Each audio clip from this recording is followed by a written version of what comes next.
Log in to Holowitz's official website.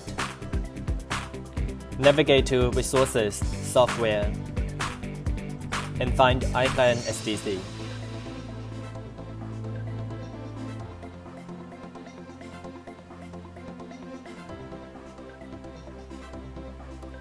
Download the latest version of iClient SDC and install.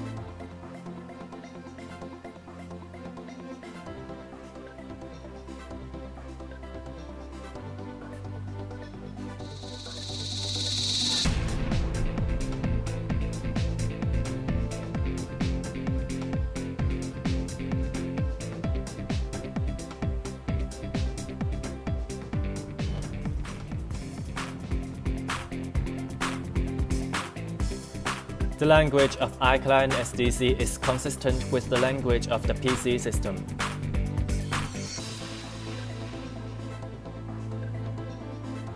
By changing the language of the PC system, the language of iClient SDC changes accordingly.